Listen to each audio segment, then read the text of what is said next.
दो बहनें 2 साल बाद एक तीसरे अजीज के घर मिली और खूब रो धोकर खामोश हुई। तो बड़ी बहन रूप कुमारी ने देखा कि छोटी बहन राम दुलारी सर से पांव तक गहनों से लदी हुई है। उसका कुछ रंग खिल गया है, मिजाज में कुछ तमकत आ गई और बातचीत करने में कुछ ज्यादा मुश्ताक हो गई है। बेशकीमती साड़ी और बेलदार उन्नाबी मखमल के जंपर ने उसके हुस्न को और भी चमका दिया है। वही राम दुलारी जो लड़कपन में सिर के बाल खोले फुहड़ सी इधर उधर खेला करती थी, आखिरी बार रूप कुमारी ने उसे उसकी शादी में देखा था। 2 साल कब्ल तक भी उसकी शक्ल व सूरत में कुछ ज्यादा तगयुक न हुआ था। लंबी तो हो गई थी, मगर थी उतनी ही दुबली, उतनी ही जर्दरू और उतनी ही बदतमीज, जरा जरा सी बात पर रूठने वाली। मगर आज तो कुछ और ही हालात थे, जैसे कली खिल गई हो और हुस्न उसने कहाँ छुपा रखा था। नहीं, नजरों का धोखा हो रहा है। ये हुस्न नहीं, महज दीदा जेबी है। रेशम मखमल और सोने की बदौलत नक्शा थोड़ा ही बदल जाएगा, फिर भी वो आंखों में समाई जाती। 50 औरतें जमा हैं, मगर यह कोशिश और किसी में नहीं। और उसके दिल में हस्त का एक शोला और दहक उठा। कहीं आईना मिलता तो जरा अपनी सूरत भी देखती। घर से चलते वक्त उसने अपनी सूरत देखी थी। उसे चमकाने के लिए जितना सैकल कर सकती थी वो किया था, लेकिन अब वो सूरत ज्यादा याददाश्त में मिट गई। उसकी महज एक धुंधली सी परछाई जहन में है और उसे फिर से देखने के लिए वो बेकरार हो रही है। यूं तो उसके साथ मेकअप के लवाजमात के साथ आईने भी है, लेकिन मजमे में वो आईना देखने व बनाव सिंगार करने की आदी नहीं है। यह औरतें दिल में खुदा जाने क्या समझती है। यहाँ कोई आईना तो होगा ही, ड्राइंग रूम में तो जरा होगा। वो उठकर ड्राइंग रूम में गई और कदम आदम शीशा में अपनी सूरत देखी। उसके खद्दो खाल में बेऐब है, मगर वो ताजगी, वो शगुस्तफी, वो नजर फरेबी नहीं है। राम दुलारी आज खुली है और उसे खुले हुए जमाना हो गया, लेकिन इस ख्याल से उसे तस्कीन नहीं हुई। वो राम दुलारी से हेटी बनकर नहीं रह सकती थी। ये मर्द भी कितने अहमक होते हैं, किसी में असली हुनर की परख नहीं। उन्हें तो जवानी, शोखी और नफासत चाहिए। आंखें रख कर भी अंधे बनते हैं। मेरे कपड़ों में राम दुलारी को खड़ा कर दो, फिर देखो ये सारा जादू कहाँ उड़ जाएगा। चुड़ैल सी नजर आएगी। इस अहम को कौन समझाए। राम दुलारी के घर वाले तो इतने खुशहाल न थे। शादी में जो जोड़े और जेवर आए थे वे बहुत ही दिल शिकन थे। इमारत का कोई दूसरा सामान न था। उसके ससुर एक रियासत के मुख्तार आम थे और शौहर कॉलेज में पढ़ता था। इस 2 साल में कैसे हुन बसर गया, कौन जाने जेवर किससे मांग लाई हो, कपड़े भी 2-4 दिन के लिए मांग लिए हो। उसे ये स्वांग मुबारक हो। मैं जैसी हूँ वैसे ही अच्छी हूँ। अपनी हैसियत को बढ़ाकर दिखाने का मर्ज कितना बढ़ाता है। घर में रोटियों का ठिकाना नहीं है, लेकिन इस तरह बन ठन कर निकलेगी गोया कहीं की राजकुमारी है। बिसातियों के, दर्जियों के और बज्जाज के तकाजे सहेगी।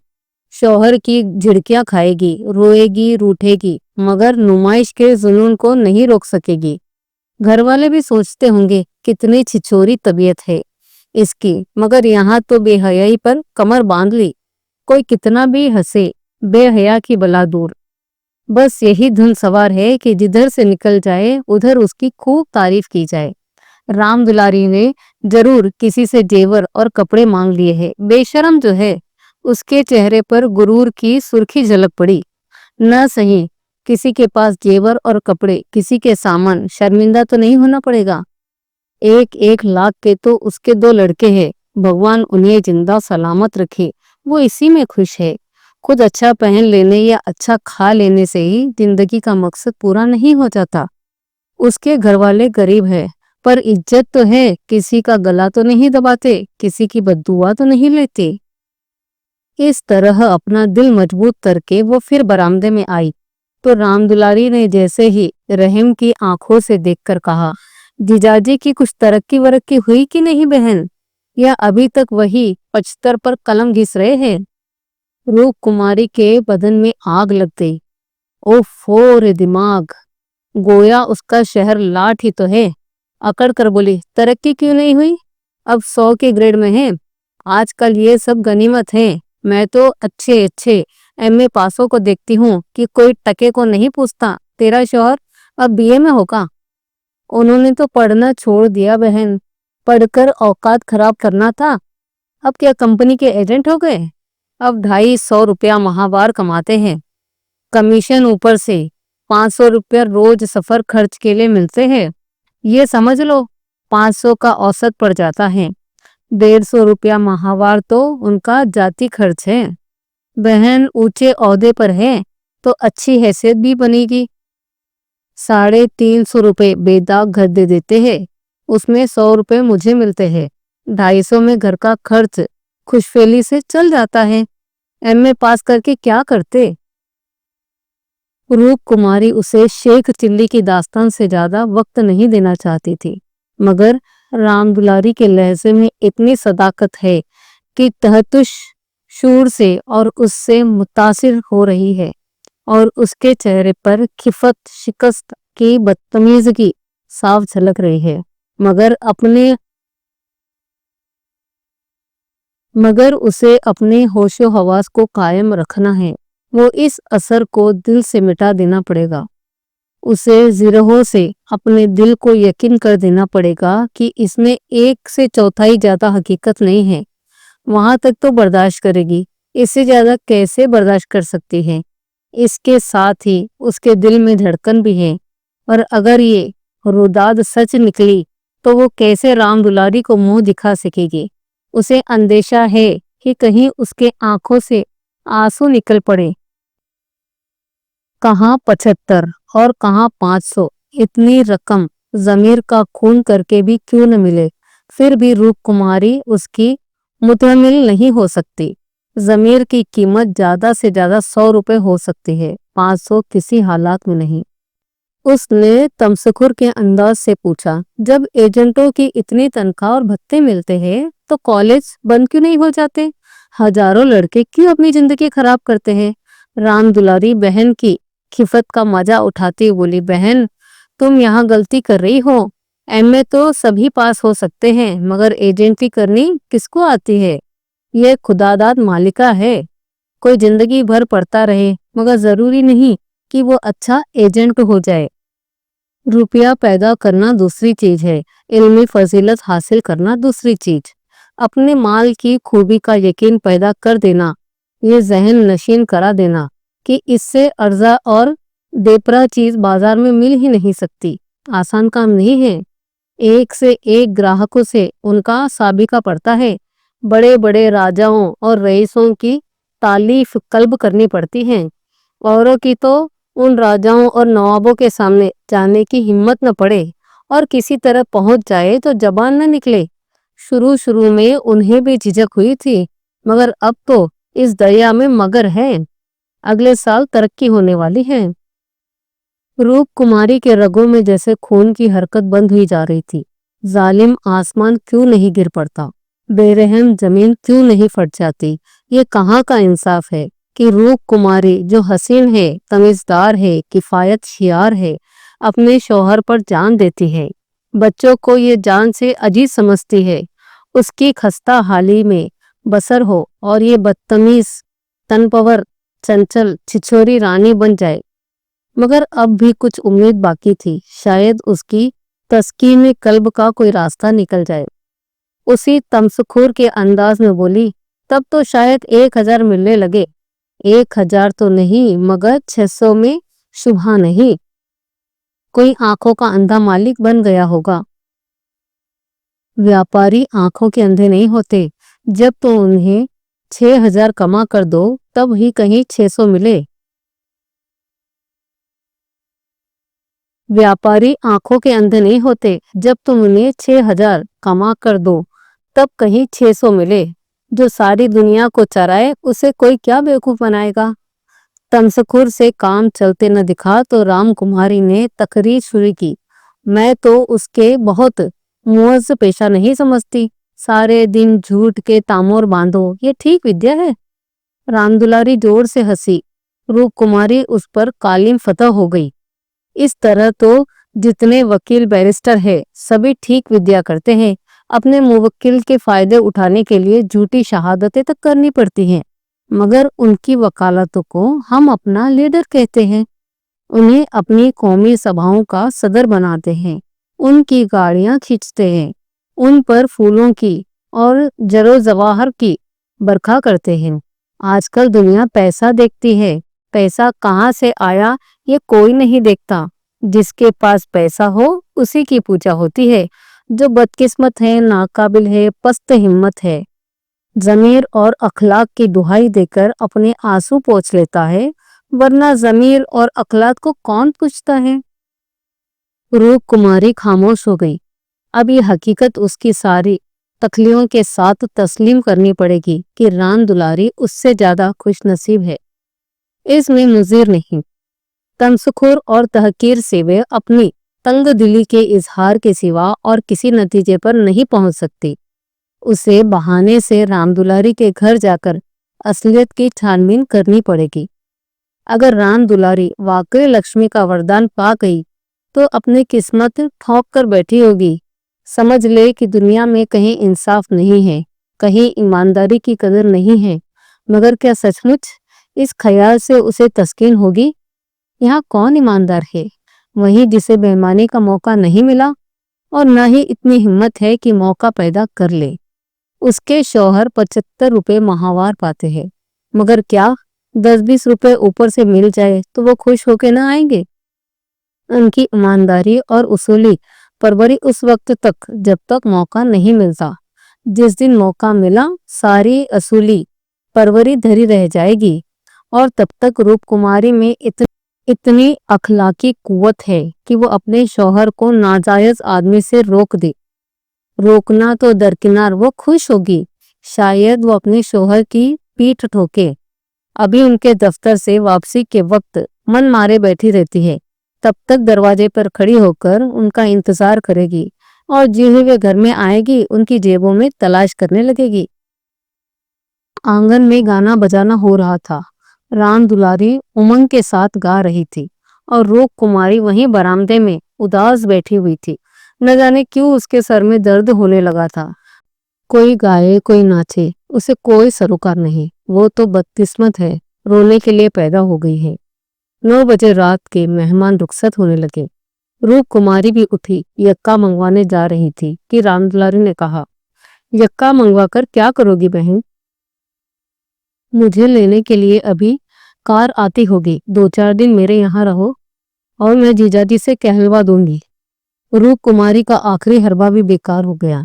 राम दुलारी के घर जाकर दरियाफ्त हाल की ख्वाहिश यकायक फना हो गई। वो अब अपने घर जाएगी और मुंह ढांप कर पड़ी रहेगी। इन फटे हाल क्यों किसी के घर जाए। बोली, अभी तो मुझे फुर्सत नहीं है, फिर कभी आऊंगी। क्या रात भर भी नहीं ठहरोगी? नहीं, मेरे सर में जोर से दर्द हो रहा है। अच्छा बताओ कब आओगी? मैं सवारी भेज दूंगी, खुद कहला भेजूंगी। तुम्हें याद न रहेगी, साल भर हो गया, भूल कर भी याद न किया। मैं इसी इंतजार में थी कि दीदी बुलाए तो चलूं। एक ही शहर में रहते हैं, फिर भी इतनी दूर कि साल भर गुजर गया और मुलाकात न हो। घर की फिक्रों से फुर्सत ही नहीं मिलती। कई बार इरादा किया कि तुझे बुला भेजूं, मगर मौका ही न मिला। इतने में रामदुलारी के शौहर मिस्टर गुरु सेवक ने आकर बड़ी साली को सलाम किया। बिल्कुल अंग्रेजी वज़ा थी। कलाई पर सोने की घड़ी, आंखों पर सुनहरा ऐनक, बिल्कुल अप टू डेट, जैसे कोई ताजा दारार स्वेन हो। चेहरे से जहानत, मतानत और शराफत बरस रही थी। वो इतना शुरगू और जामा जेब है। रूप कुमारी को इस बात का गुमान भी न था। दुआ देकर बोली, आज यहाँ न आती तो तुमसे मुलाकात क्यों होती? गुरु सेवक हंसकर बोले, बजा फरमाती है, उल्टी शिकायत। कभी आपने बुलाया, अब मैं न गया। मैं न जानती थी कि तुम अपने आप को मेहमान समझते हो, वो भी तुम्हारा ही घर है। اب مان گیا بھابھی صاحب، بے شک میری غلطی ہے، انشاءاللہ اس کی تلافی کروں گا، مگر آج ہمارے گھر رہیے۔ نہیں، آج بالکل فرصت نہیں ہے، میں پھر آؤں گی۔ لڑکے گھر پر گھبرا رہے ہوں گے۔ رام دلاری بولی، میں کتنا کہہ کر ہار گئی، مانتی ہی نہیں۔ دو بہنیں کار کی پچھلی سیٹ پر بیٹھ گئی۔ گرو سیوک ڈرائیو کرتا ہوا چلا۔ ذرا دیر میں اس کا مکان آ گیا۔ رام دلاری نے پھر روپ کماری سے چلنے کے لیے اصرار کیا، مگر وہ نہ مانی۔ لڑکے گھبرا رہے ہوں گے۔ آخر رام دلاری اسے گلے مل کر اندر چلی گئی۔ گرو سیوک نے کار بڑھائی۔ روپ کماری نے اڑتی ہوئی نگاہوں سے رام دلاری کا مکان دیکھا اور ٹھوس حقیقت سلاخ کی طرح اس کے جگر میں چبھ گئی۔ کچھ دور چل کر گرو سیوک بولا، بھابھی، میں نے اپنے لیے کیسا اچھا راستہ نکال لیا، 2-4 سال کام چل گیا تو آدمی بن جاؤں گا۔ روپ کماری نے ہمدردانہ لہجہ میں کہا۔ رام دلاری نے مجھ سے کہا، بھگوان کرے جہاں رہو خوش رہو، ذرا ہاتھ پیر سنبھال کر رکھنا۔ میں مالک کی آنکھ بچا کر 1 پیسہ لینا بھی گناہ سمجھتا ہوں۔ دولت کا مزہ تو جب ہے جب ایمان سلامت رہے، ایمان کھو کے پیسہ ملے تو کیا؟ میں ایسی دولت پر لعنت بھیجتا ہوں، اور آنکھیں کس کی بچاؤں؟ سب سیاہ سفید تو میرے ہاتھ میں ہے، مالک تو کوئی اور ہے ہی نہیں، اس کی بیوہ ہے، اس نے سب کچھ میرے ہاتھ میں چھوڑ رکھا ہے۔ میں نے اس کا کاروبار سنبھال نہ دیا ہوتا تو سب کچھ چوپٹ ہو جاتا۔ میرے سامنے تو مالک صرف 3 مہینے زندہ رہے، مگر بڑا مدرم شناس آدمی تھا۔ مجھے 100 روپے پر رکھا اور 1 ہی مہینے میں 250 کر دیا۔ آپ لوگوں کی دعا سے میں نے پچھلے مہینے میں 12,000 کا کام کیا ہے۔ کام کیا کرنا پڑتا ہے؟ وہی مشینوں کی ایجنسی، طرح طرح کی مشینیں منگانا اور بیچنا۔ روپ کماری کا منحوس گھر آ گیا۔ دروازے پر ایک لالٹین ٹمٹما رہی تھی اور شوہر بابو اماناتھ دروازے پر ٹہل رہے تھے۔ روپ کماری اتری، مگر اس نے گرو سیوک سے آنے کے لیے اصرار نہ کیا۔ بے دلی سے کہا ضرور، مگر زور نہ دیا، اور اماناتھ بھی مخاطب ہی نہ ہوئے۔ روپ کماری کو وہ گھر اب قبرستان سا لگ رہا تھا، جیسے پھوٹا ہوا نصیب ہو، نہ ہی فرش، نہ فرنیچر، نہ گملے، 2-4 ٹوٹی کرسیاں، ایک لنگڑی میز، 4-5 پرانی گھرانی کھاٹیں، یہی اس کے گھر کی بساط تھی۔ آج صبح تک روپ کماری اس گھر میں خوش تھی، لیکن اب اسے اس گھر میں مطلق دلچسپی نہ رہی۔ لڑکے اماں اماں کر کے دوڑے، مگر اس نے دونوں کو جھڑک دیا۔ سر میں درد ہے، وہ کسی سے نہ بولے کہ ابھی تک کھانا نہیں پکایا۔ پکاتا کون؟ لڑکوں نے تو دودھ پی لیا، مگر اماناتھ نے کچھ نہیں کھایا۔ اسی انتظار میں تھے کہ روپ کماری آئے، مگر روپ کماری کے سر میں درد ہے، مجبوراً بازار سے پوریاں لانی پڑی۔ روپ کماری نے ملامت آمیز انداز میں کہا، تم اب تک میرا انتظار کیوں کرتے رہے؟ میں نے کھانا پکانے کا ٹھیکہ تو نہیں لیا جو رات بھر وہی رہ جاتی؟ آخر ایک مہاراجی کیوں نہیں رکھ لیتے، یا زندگی بھر مجھے کیوں پیسو گے؟ اماناتھ نے اس کی طرف مظلوم اور سوال حیرت کی نگاہ ڈالی۔ اس کی بے رحمی کا کوئی سبب ان کو سمجھ نہ آیا۔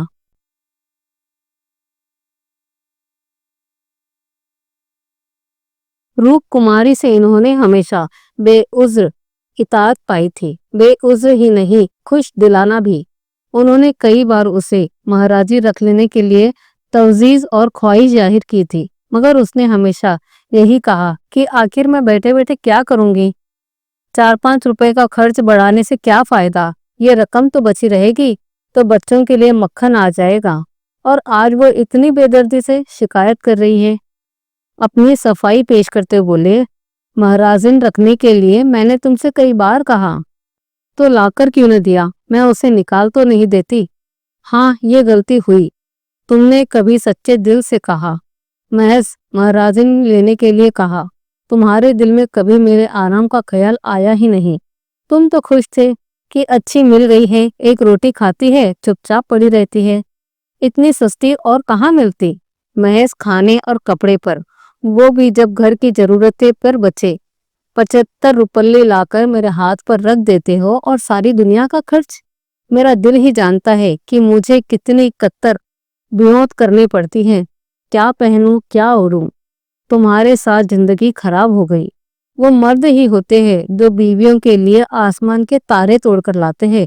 گرو سیوک ہی ہو، دیکھو تم سے کم پڑا ہے، عمر میں تم سے کہیں چھوٹا ہے، مگر 500 روپے مہینہ لاتا ہے اور رام دلاری رانی بنی بیٹھی ہے۔ تمہارے لیے تو 75 بہت ہے۔ تم ناحق مرد ہوئے، تمہیں تو عورت ہونی چاہیے تھا۔ اوروں کے دل میں کیسے کیسے ارمان ہوتے ہیں، مگر میں تمہارے لیے گھر کی مرغی باسی ساگ ہوں، تمہیں کوئی تکلیف ہوتی ہی نہیں۔ تمہیں تو کپڑے بھی اچھے چاہیے، کھانا بھی اچھا چاہیے، کیونکہ تم مرد ہو، باہر سے کما کر لاتے ہو۔ میں چاہے جیسا رہوں تمہاری بلا سے۔ یہ سلسلہ کئی منٹوں تک جاری رہا۔ بیچارے اماناتھ خاموش رہے، سنتے رہے۔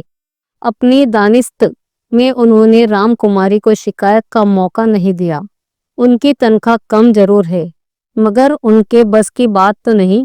وہ دل لگا کر اپنا سارا کام کرتے، افسروں کو خوش رکھنے کی ہمیشہ کوشش کرتے۔ اس سال بڑے بابو کے چھوٹے صاحبزادے کو 6 مہینے تک بنا ناگا پڑھایا، اسی لیے تو وہ خوش ہے۔ اب کیا کرے، رام کماری کی بے رحمی کا راز تو انہیں معلوم ہو گیا۔ اگر گرو سیوک 500 روپے لاتا ہے تو وہ بے شک خوش نصیب ہے، لیکن دوسروں کی اونچی پیشانی دیکھ کر اپنا ماتھا تو نہیں پھوڑا جاتا۔ اسے موقع مل گیا، دوسروں کو یہ موقع کہاں ملتے ہیں۔ وہ حقیقت کرے کہ واقعی اسے 500 ملتے ہیں یا محض گپ ہے، اور گلگرز ملتے ہوں گے تو اس پر کیا روپ کماری کو یہ حق ہے کہ انہیں نشانہ ملامت بنائے۔ اگر وہ اسی طرح روپ کماری سے زیادہ حسین، زیادہ خوش سلیقہ عورت دیکھ کر اسے کوسنا شروع کر دے تو کیسا ہو۔ روپ کماری حسین ہے، شیریں زبان ہے، خوش مزاج ہے، بے شک، لیکن اس سے زیادہ حسین، زیادہ شیریں زبان، زیادہ خوش مزاج عورت کیا دنیا میں نہیں ہے؟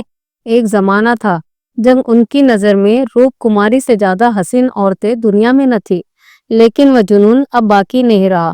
جذبات کی دنیا سے حقیقت کی دنیا میں آئے انہیں ایک مدت گزر گئی۔ اب وہ انہیں اجوادی زندگی کا کافی تجربہ ہے، ایک دوسرے کے عیب و ہنر معلوم ہو گئے ہیں۔ اب تو صابر و شکیر رہ گئے ہیں، اس کی زندگی عافیت سے کٹ جاتی ہے۔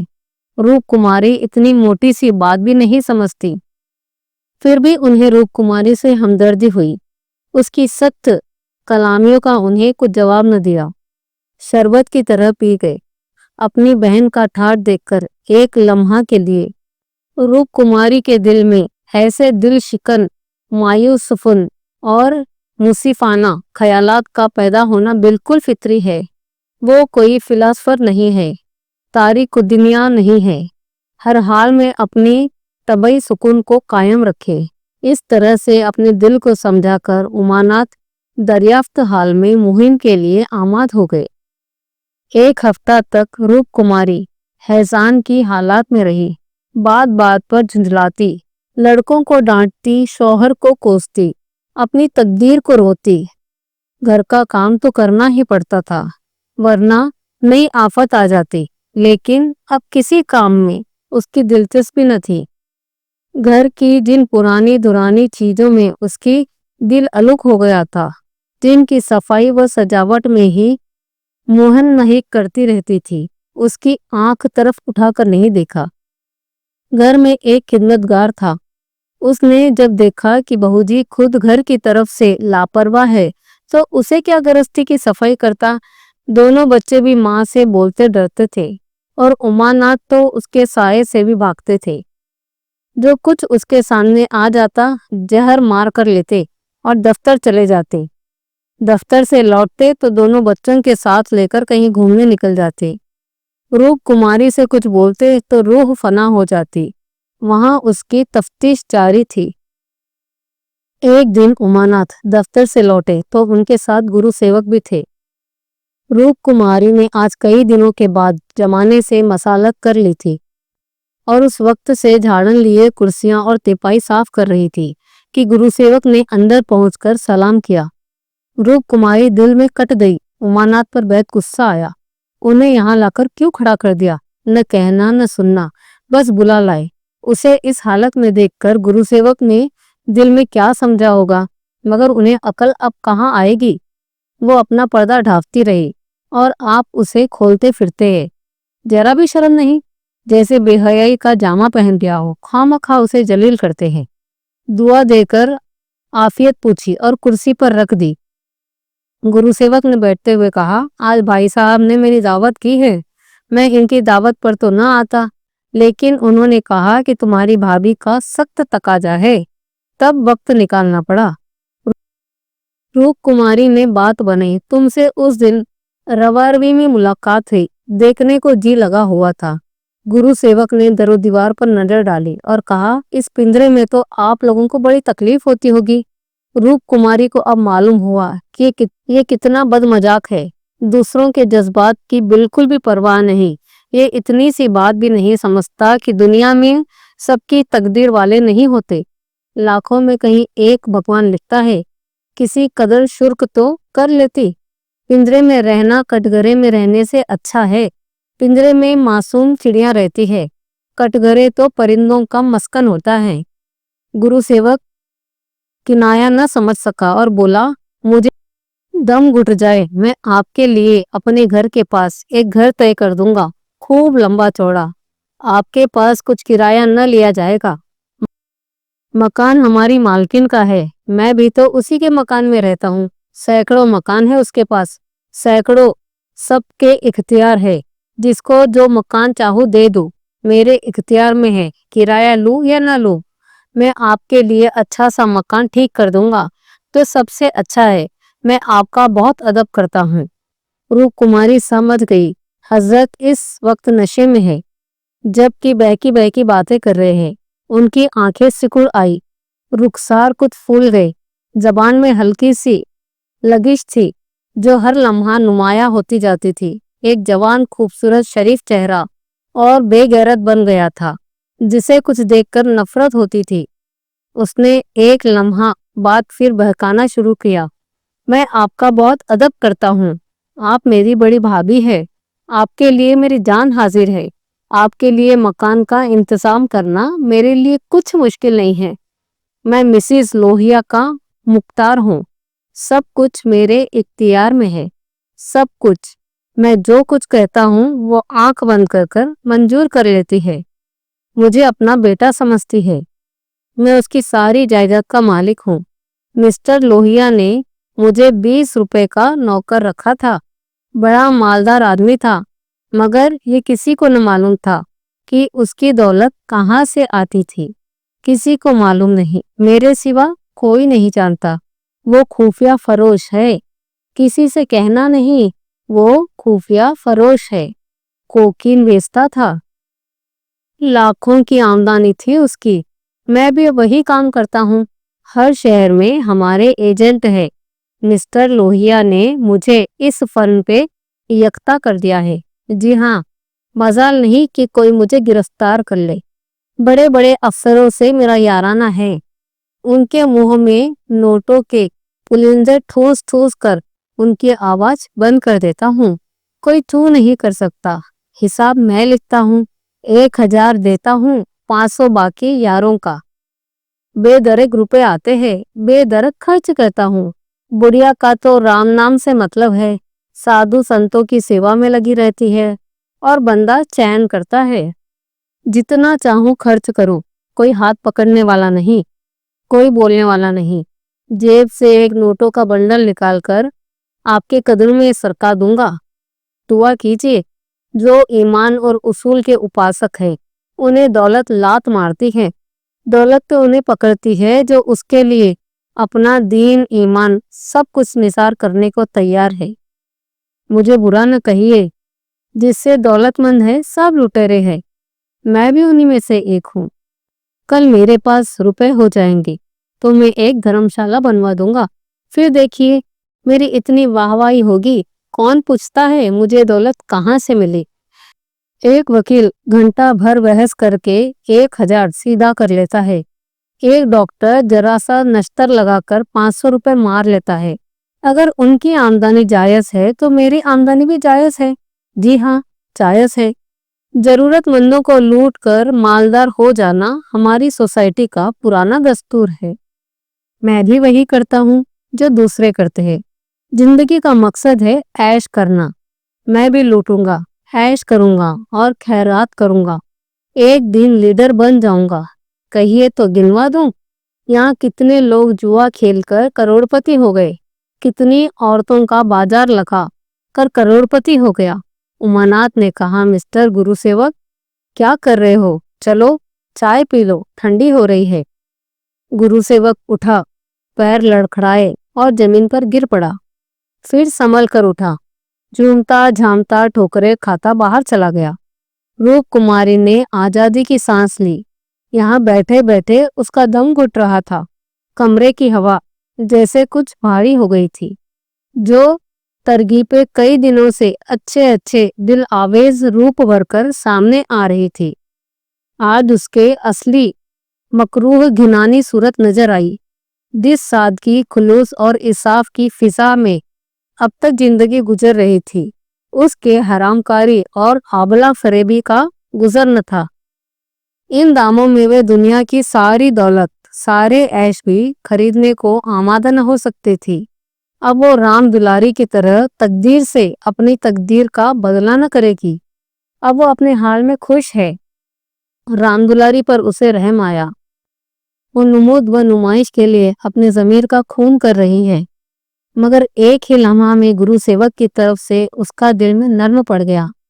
जिस सोसाइटी में दौलत पूछती है, जहाँ इंसानों की कीमत उसके बैंक अकाउंट और शानो शौकत से आंकी जाती है, जहाँ कदम कदम पर तरकीबों का जाल बिछा हो, और सोसाइटी का निज़ाम इतना बेढंगा है कि इंसान की हद, गजब और फिरंगई के जज्बात को उकसाता रहता है, वहाँ गुरु सेवक अब रो में बह जाए तो ताज्जुब का मुकाम नहीं है। उस वक्त उमानाथ ने आकर कहा, यहाँ बैठा बैठा क्या बकबक कर रहा था? मैंने तो उसे रुखसत कर दिया था। जी डरता था कहीं उसके पीछे पुलिस न लगी हो, कहीं मैं नाकर्दा गुनाह में पड़ न जाऊं। रूप कुमारी ने उसकी तरफ माजरत खाना नजर से देखकर जवाब दिया, वही अपनी खुफिया फिरोशी का जिक्र कर रहा था। मुझे भी मिसेस लोहिया से मिलने की दावत दे गया था, शायद कोई अच्छी जगह मिल जाए। जी नहीं, आप क्लर्की कीजिए, इसी में आपकी खैरियत है। मगर क्लर्की में ऐश कहाँ? क्यों न साल भर की फुर्सत लेकर जरा इधर का लुत्फ उठाऊं। मुझे अब वो हवस नहीं है। मैं तुमसे आकर ये किस्सा कहता तो तुम्हें यकीन ना आता। हाँ, यकीन तो ना आता। मैं तो कयास भी न कर सकती थी अपने फायदे के लिए कोई आदमी दुनिया को जहर खिला सकता है। मुझे सारा किस्सा मालूम हो गया था। मैंने उसे खूब शराब पिला दी कि नशे में बहकने लगे और सब कुछ खुद कबूल करेगा। ललचाई तो तुम्हारी तबीयत भी थी। हाँ, ललचाई थी, मगर ऐब करने के लिए जिस हुनर की जरूरत है वो कहाँ से लाऊंगा? ईश्वर न करे कि वो हुनर तुम में आए। मुझे तो इस बेचारे पर तरस आ रहा है। नहीं, वो तो अपनी कार पर थे। रूप कुमारी 1 मिनट तक जमीन की तरफ देखती रही, फिर बोली, तुम मुझे उस दुलारी के घर पहुंचा दो अभी, शायद मैं उसकी मदद कर सकूं। जिस बाग की वो सैर कर रही है उसके चारों तरफ दरिंदे घास लगाए बैठे हैं, शायद मैं उसे बचा सकूं। तो कैसी लगी आपको मुंशी प्रेमचंद की प्रसिद्ध कहानी दो बहनें? ये बहुत ही अच्छी कहानी है। अगर पसंद आए तो लाइक शेयर कमेंट करना बिल्कुल न भूलिएगा। मिलती हूँ ऐसे ही किसी और कहानी के साथ। तब तक के लिए जय श्री कृष्ण।